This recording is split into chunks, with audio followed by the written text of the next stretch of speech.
केंद्रीय अर्थमंत्री निर्मला सीतारामन मंगळवारी 1 फेब्रुवारी रोजी पेपरलेस अर्थसंकल्प संसदेत सादर करतील। आर्थिक वर्ष 2022-23 साठीच्या या अर्थसंकल्पात काय खास राहणार, कोणत्या क्षेत्राला काय मिळणार यावरून अनेक चर्चा आहेत। तर नागपुरातले व्यापारी आणि गृहिणींना या अर्थसंकल्पातून काय अपेक्षा आहेत हे जाणून घेण्याचा आम्ही प्रयत्न केला आहे। नमस्कार दोस्तों, मैं Ashwin Prakash media president Nagvidya chamber of commerce Nagpur से। ये वीडियो मैं आज 30 जनवरी 2022 को बना रहा हूँ। जैसे कि हम सब जानते हैं, कुछ समय में कुछ दिन में भारत सरकार का बजट आने वाला है। इसमें व्यापारी और नागविद्या चैम्बर ऑफ कॉमर्स की कुछ मुख्य मांगे तो अधिक है, लेकिन कुछ प्रमुख है, मैं आपको बता देता हूँ।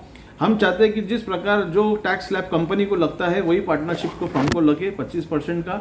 जीएसटी 2017 में जब से जीएसटी आया है तब से सरकार ने तकरीबन 1200 ऊपर प्रावधान करा है, लेकिन हम लोगों को किसी भी प्रकार का चेंजेस करने का कोई मौका नहीं है। जो हमसे भरने में गलतियां हुई है उसको हमको सुधारने का कोई मौका नहीं है। मैं चाहता हूं कि भारत सरकार ये बजट में निर्णय ले कि ये भले जीएसटी काउंसिल का मैटर है, लेकिन इस बजट में निर्णय ले कि हम सारे विंडोज ओपन करेंगे और जो जिसकी गलतियां हुई है उसको करेक्शन करने का मौका मिलेगा। अगर किसी ने अधिक कर भरा है, टैक्स भरा है, तो वो हमारे पोर्टल के अकाउंट में ही जमा रहेगा और हर महीने 10% की दर से हमको उसको एडजस्ट करने दिया जाए। शायद वो पेनल्टी के रूप में हो, इंटरेस्ट के रूप में हो, टैक्स के रूप में हो। जो गवर्नमेंट गारंटी जिसको बोलते हैं credit guarantee corporation of India, इसके माध्यम से हर जो भी चाहता है व्यापारी उसको लोन मिले, उसको कोलेट्रल फिर 1.5 करोड़ तक का लोन मिले। और साथ ही साथ हमारी ये भी मांग है कि जो बैंकों की ब्याज की दर है वो 5 से 5.5% तक रहे, ताकि व्यापार में ज़्यादा पैसा आएगा, डिमांड ज़्यादा होगी, ये सब होएगा। हम चाहते हैं कि एक अच्छी पेंशन योजना आए, जिस प्रकार से सरकारी ऑफिसर्स को सरकार पेमेंट भी करती है और पेंशन भी देती है, लेकिन एक करदाता जीवन भर कर देता है। आज आप हमारी पेंशन की उम्र भले ही आप हमको 58 या 60 ना रखिए, हमको 62 कर दीजिए, 65 कर दीजिए, लेकिन हमारे व्यापारी बुजुर्ग लोगों के लिए भी एक पेंशन की योजना गवर्नमेंट ने लाना चाहिए। एक करदाता के लिए पेंशन होना चाहिए, ये हमारी काफ़ी लंबे समय की मांग है। और ये पेंशन के अलावा करदाता को मेडिकल फैसिलिटीज़ भी मिलनी चाहिए। ये हमारी कुछ प्रमुख मांगे हैं। धन्यवाद। विदर्भ इकॉनॉमिक्स डेव्हलपमेंट काउन्सिलचे उपाध्यक्ष प्रदीप माहेश्वरी यांच्यानुसार यंदा विदर्भात मोठ्या उद्योगांना आकर्षित करण्यासाठी अर्थसंकल्पात तरतूद करण्यात यावी।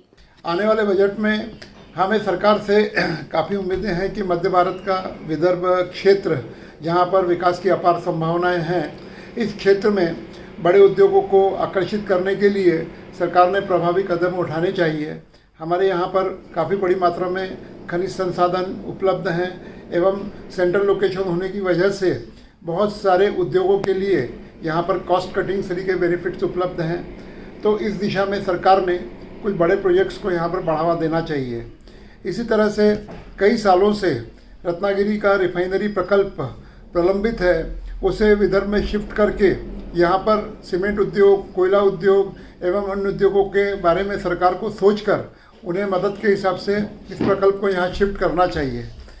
इसी तरह से यहाँ पर मिहान एक बहुत बड़ा ACZ विद सारे सुविधाओं के साथ, काफ़ी बड़े लैंड बैंक के साथ यहाँ पर उपलब्ध है। बूटीबोरी में भी हमारे यहाँ काफ़ी ज़मीन उपलब्ध है।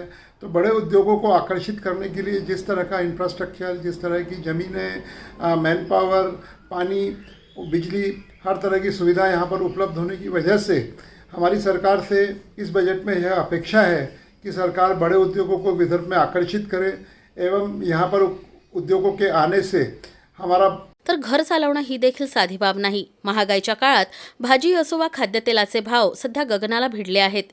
यामुळे सामान्यांना अर्थसंकल्पातून दिलासा मिळावा अशी गृहिणींची अपेक्षा आहे। नमस्कार, मैं सीमा रेनू, मैं एक हाउसवाइफ हूँ।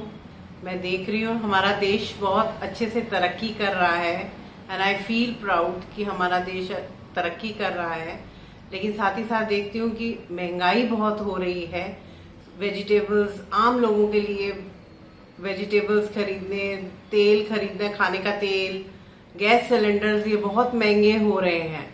तो मैं चाहती हूँ उसको थोड़ा सा रेगुलेट किया जाए।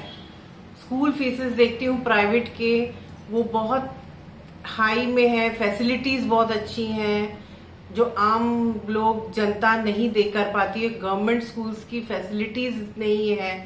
तो मैं चाहती हूँ इसको थोड़ा सा इसमें रेगुलेट हो जाए इसमें। Thank you so much. गेल्या 2 वर्षांपासून कोरोनामुळे हॉटेल आणि पर्यटन क्षेत्राला मोठा फटका बसला आहे. हॉटेल व्यावसायिकांना देखील या अर्थसंकल्पातून अनेक अपेक्षा आहेत. नमस्कार, मैं Tejendra Singh Renu, secretary Vidarbha tax payers association. हम सभी जानते हैं कि 1 फरवरी को जो एनुअल बजट रहता है अगले साल का, वो प्रपोज होने जा रहा है।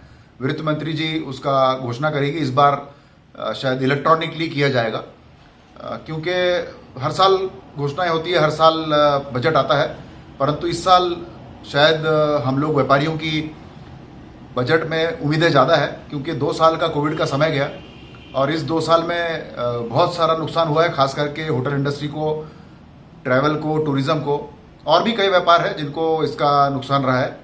परंतु एक चीज़ अच्छी है कि इस पीरियड में ये जरूर हमने देखा है कि जीएसटी का जो रेवेन्यू है, जिसके लिए केंद्र सरकार बधाई के पात्र है, कि जो अब करीब करीब 1.5 लाख करोड़ रुपए तक पर महीना हो गया है।